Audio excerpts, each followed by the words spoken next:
সবাই কেমন আছো? আশা করি সবাই ভালো আছো। আবারও চলে আসলাম আমরা একটা নতুন ব্লগ নিয়ে। আজকে আমার ব্লগে আজকের একজন আছে আমার মা। গাইস এই যে মা রেডি হয়ে গেছে, চলো। এই যে আমি, মা, দাদা এখনও রেডি হয়নি। দাদা আসুক, তারপর যাওয়া যাক মেলায়। চলো ওখানে গিয়ে দেখা যাক। এখন আমি আর দাদা এই যে বেরিয়ে পড়েছি মেলার উদ্দেশ্যে। চলো, এখন তো গাড়ি চালাচ্ছি তাই বেশি কিছু কথা বলতে পারছি না। আজকে আমাদের সাথে কোনো বন্ধু বান্ধব কেউ নেই। যদি তোর ডাকশনে কেউ না আসে একলাই চলো রে, দেখা যাক কার সাথে ঘুরে যায় আজকের মেলায়, কাদের সাথে কোন বন্ধু বান্ধব আসেনি কি আজকে দেখা যাক। সে ঠিক আছে, এটা বড় কথা না। চলো গাইস যাওয়া যাক, গিয়ে দেখা যাক কি হয়। সাথে থাকো, কারণ গাইস গাড়ি চালাচ্ছি, বেশি কথা বলা যাবে না। মধ্যে সুদীপ্ত চলে এসেছে, ছোট ভাই আজকের মেলার সঙ্গী সাথী আমাদের। চলো দেখা যাক। ভালো আছে তো? মোটামুটি ভালো আছি। এখানে এসে আমাদের এখানকার চড়া ভলেন্টিয়ার্সকে খুঁজে পেয়েছি, এর সাথে একটু মেলাটা পরিদর্শন করবো। এই তো চলো দেখি ছোট ভাই। তারপর আমরা ওখানে চলে গেছিলাম একটু ঠাকুর দেখতে, আর ওখানে লাইটিং করা ছিল খুবই সুন্দর। তারপর ওখান থেকে আমরা চলে গেলাম, ঠাকুরগুলো দেখলাম আস্তে আস্তে। ওখানকার ঠাকুরগুলো খুবই সুন্দর ছিল। তারপর একে একে সব কটা ঠাকুর দেখলাম। শুনেছিলাম এখানে নাকি 101টা ঠাকুর ছিল, তাই আস্তে আস্তে আমরা সব ঠাকুরগুলো দেখছিলাম। তারপরেই আমাদের ছোটো ভাই একটু আমাদেরকে এই খাবারের প্রসাদ এনে দিল, মানে খিচুড়ি একটু খেতে দিল, আমরা সেটা খেলাম। এখানে অনেক রকম এই যে খেলনার দোকানগুলো বসেছে, এই যে নানান রকম এখানে মেয়েদের সাজগোজ। তারপর এখানে আরো অনেক কিছু দোকান বসেছে গাইস। এখন দোকানে যাবি, জায়গা পাওয়া যাচ্ছে না, মেয়েরা সব ভিড় করে রেখে দিয়েছে। ছোট ভাই সুদীপ্ত আছে, এখন একটু ফুচকা খাওয়া যাক। এই যে মেলায় গাইস প্রচণ্ড ভিড়, তাও ভিড়ের মধ্যে একটু ফুচকা তো খেতেই হবে, মেলায় আসছি মানে। চলো এখন একটু ফুচকা খাওয়া যাক গাইস। যে গাইস এখন আমি, দাদা আর পুচু ফুচকা খাচ্ছি, একটু চলো খাওয়া যাক এখন। চলো, তারপর আমরা চলে এসেছিলাম একটু ঘুগনি খেতে, কারণ আমার মতে ঘুগনি ছাড়া মেলা অসম্পূর্ণ, তাই আমরা একটু এখানে ঘুগনি নিয়ে নিয়েছিলাম। আর এই যে দাদা ছিল, ও নিজের টাকা বাঁচানোর জন্য আমার থেকেই ঘুগনি খাচ্ছিল, সেটা এই যে দাদা একটু ঘুগনি খাচ্ছে, আমার থেকে ট্রাই করছে, ওটা এখনো দেয়নি তাই।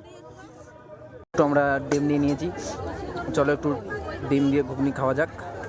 ওই যে দাদা শুধু ডিম খাচ্ছে, আর ঘুগনি খাবে না বলছে। এই যে পুচুও ঘুগনি খাচ্ছে, ওই যে দাদা মাঝে মধ্যে আমার থেকে একটু করে ঘুগনি নিচ্ছে। চলে এসেছি আমরা এখন বন্ধু পাঠাতে। এই যে পুচু ফার্স্ট ট্রাই চলছে, চলো দেখা যাক কিরম হয়। মার এর দ্বারা সম্ভব নয় গাইস। চলো দাদা ট্রাই করছে, চলো মারে কি মারতে পারে নাকি দেখা যাক, দেখি কি করে। এম চড়া চলছে, কিন্তু মারবে কি না এখন সমস্যা আছে, দেখা যাক। চলো মার মার মার মার মার মার দেখি।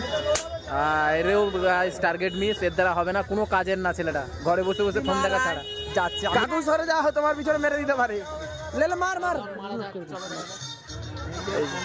লে লাগবে না, লে বাট তোর বন্দুকই তো বেঁকে যাচ্ছে।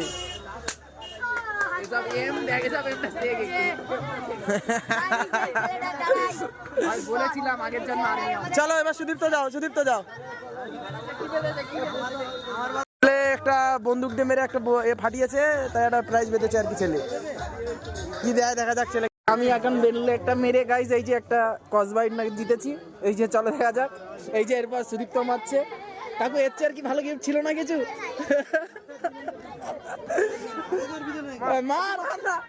মারা দেখি। সুদীপ্ত এখন ট্রাই চলছে, মারলে। তোমাদের দ্বারা কোনো কাজের না, জাস্ট আমি বলেছিলাম বলে, তাই সব মারের গতি থাকতে হবে, সবার দ্বারা সবকিছু সম্ভব নয়। গাইস এখন একটু পাপড় খাওয়া যাক। এই যে এখন একটু পাপড় খাই। সুদীপ্ত এখন আমাদের একটু সবাইকে একটু আইসক্রিম খাওয়াচ্ছে, 3 ভাইকে। চলো খাওয়া যাক। 3 ভাই 3টা আইসক্রিম নিয়ে নিয়েছি, চলো খাওয়া যাক। এই যে ছোট ভাই সুদীপ্ত খাওয়াচ্ছে, চলো। এই ছোট ভাই একটা একটা আইসক্রিম নিয়েছে, আমি এইটা নিয়েছি, আর দাদা এই যে একটা কর্নাটা নিয়েছে, চলো খাওয়া যাক। একটু মোকা নিয়ে নিয়েছি, চলো একটু মোকা খাওয়া যাক, একটু মোকা খাই। এখন আমরা একটু মেলা টেলা দেখে খিদে লেগেছে বলে, তাই একটু রেস্টুরেন্টের দিকে যাই। মা বাবা আগে চলে গেছে। তারপর আমরা 4জন মিলে এখানে চলে আসলাম, আমি, মা, বাবা আর দাদা 4জন মিলে এখানে খেতে বসে পড়লাম। সবাই যে যার মতন অর্ডার দিল, আমি আর দাদা বিরিয়ানি অর্ডার করলাম। তারপর মা আর বাবা ওখানে রুটি তড়কা এইসব খেলো। তারপর একটু বিরিয়ানিটা ট্রাই করলাম। গাইস এখানকার বিরিয়ানিটা সত্যি খুব ভালো হয়, তাই আমরা এখানে বারবার খেতে চলে আসি। গাইস এখন আমাদের খাওয়া দাওয়া কমপ্লিট, চলো খেটে এখন বাড়ির দিকে যাওয়া যাক। চলো গাইস আজকের ব্লগটা এখানেই শেষ করা যাক। যদি ব্লগটা ভালো লেগে থাকে তাহলে একটু সাপোর্ট করো গাইস প্লিজ। চলো গাইস ততক্ষণ সবাই সুস্থ থাকো, ভালো থাকো আর সাবধানে থাকো। চলো টাটা গাইস, দেখা হচ্ছে পরের ব্লগে।